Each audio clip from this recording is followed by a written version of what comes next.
tell us about the process of getting involved in that case, because you said CCR. I don't Center know. for CCR. Constitutional Rights. Yeah. Oh, I didn't know that. Yeah. So I was like, oh, you just throwing out the abbreviation. Yeah. So, That's an abbreviation. so how do you just break that process down? How did you get involved, and what did it mean to get involved, and what was the result? So like I said, I tend to not start with that story because I like to start with the first time I was beat by the cops, and I was 15 years old, and it happened in my the hall, like through the first two doors in my building, right? And that moment was the beginning of will be a lifetime of these type of negative police interactions. Like when I was doing the thing for the Floyd case, and I do interviews, and be like, how many times you get stopped? 20 more? It becomes such a mundane part of everyday life that it's not something like, it's not something you can keep a tally of.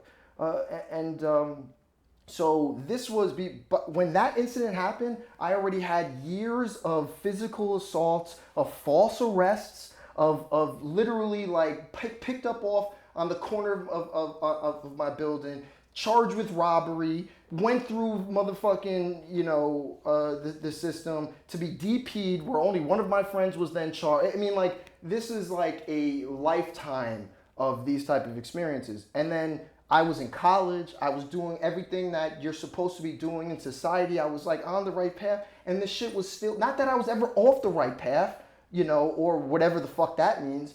But like, being a fucking kid, whatever, right?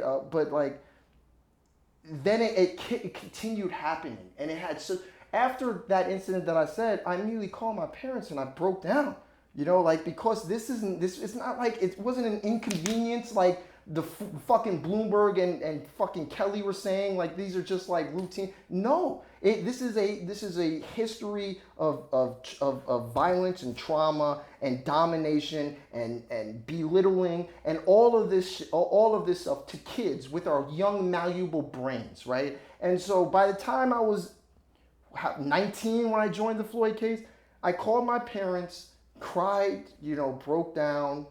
My mom had read an article in the paper about a guy who lived in the Bronx, black man, who was getting stopped by the street crime unit a lot, and my mom's reached out to him, and he directed her to the Center of Constitutional Rights, and my mom then reached out to them, and they were like, we want to speak to your son, and I went down there and I told them, and by this time, one other stop had happened in the same area where I was living in Queens, right? And I told them about those two stops, and that day they're like, we want you a part of this, and I signed on. I mean, so like it was a moment of fed upness. It was a moment of like this, like, so like, what am I? I was tired of being a victim. I was tired of feeling powerless and having no voice and not being able to, live my life without fear and being dominated and oppressed by the people that are supposed to protect, like the people that are supposed to protect us.